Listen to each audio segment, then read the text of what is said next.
Fala galera, tudo bom?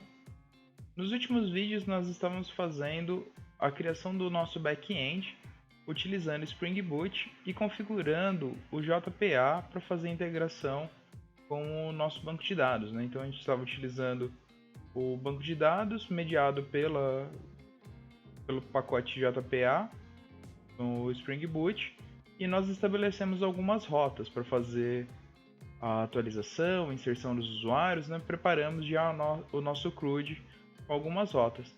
Agora nós vamos fazer a parte de front-end, porque toda a comunicação nós estamos fazendo utilizando o Postman. Eu poderia já tentar fazer isso direto no Spring Boot para vocês já verem como que ele fica integrado, que o Spring Boot ele consegue instalar toda a parte que a gente precisa para fazer o front-end tanto com React como com Angular. Mas eu acho importante que vocês saibam o que está sendo feito ali dessa parte de instalações, quais são os programas que a gente está utilizando, o que a gente vai utilizar para criar o nosso front-end. Porque senão a gente fica muito dependente também, achando que tudo eu só preciso passar pro Spring Boot e depois eu programo de qualquer forma. Mas eu não preciso criar uma aplicação com React, que é a ferramenta que a gente vai utilizar, né? É a tecnologia que a gente vai utilizar para criar o nosso front-end. E eu não preciso que ela necessariamente comunique com o Spring Boot. Então não tem porquê nós já pensarmos nela totalmente integrada. Então, nesses primeiros vídeos aqui, a gente vai passar como que a gente vai fazer a instalação do React e vamos dizer um Hello World de novo, né?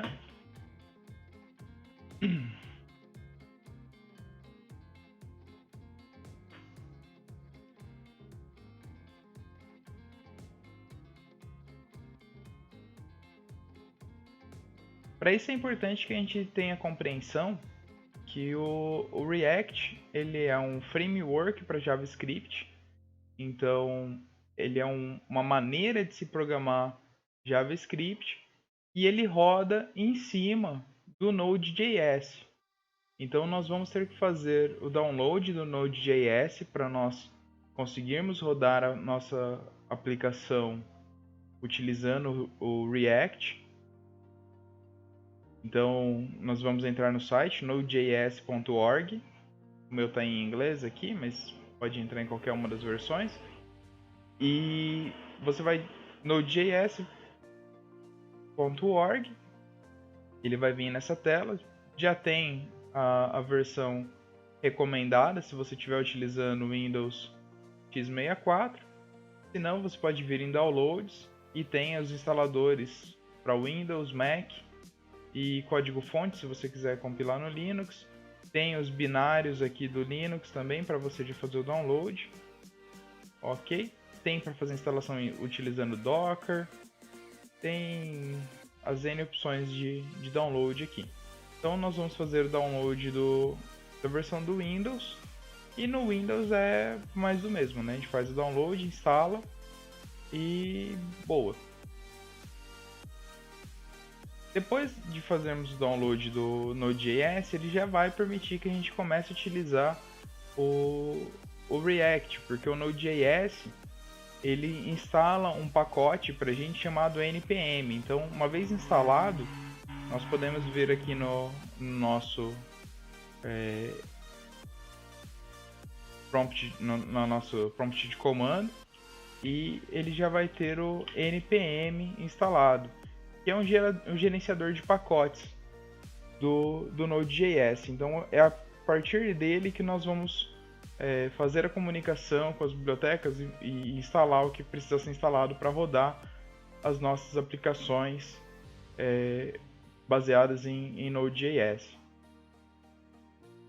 Então a gente vai fazer a instalação do Node.js, vai criar o aplicativo do React utilizando o npm, mas é importante a gente saber também quais são as tecnologias todas que a gente vai utilizar nessa sequência de vídeos. Então, o React, o que ele faz pra gente? Qual que é a grande sacada? Ele vai trabalhar num esquema de componentes, ele vai permitir que a gente crie componentes no nosso JavaScript e passe isso como elementos para a nossa interface HTML. Mas essa criação dos componentes, ele é como se a gente estivesse decompondo as partes que tem no nosso site e criando pequenos pacotes. Então o legal é que ele permite que a gente crie pequenos templates e nós vamos colocando como se fossem peças na nossa interface. Para isso, é interessante saber que ele permite que nós utilizemos parte do nosso HTML do lado do JavaScript. Então, aqui eu estou no Visual Studio Code.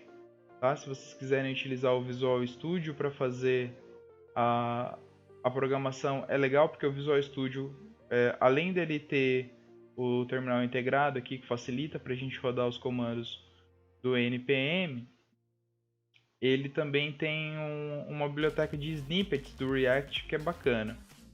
Então, nesse primeiro momento, que eu não estou utilizando integrado com o Spring Boot, eu vou utilizar o Visual Studio Code para fazer a nossa integração entre as duas ferramentas. Mas eu estou aqui no arquivo app.js e é interessante ver que isso aqui é código HTML, né? Ou pelo menos parece código HTML. Só que nós temos aqui alguns atributos que não são comuns para a gente. Nesse class name, ele está numa posição de classe, só que essa linguagem aqui ela é chamada de JSF.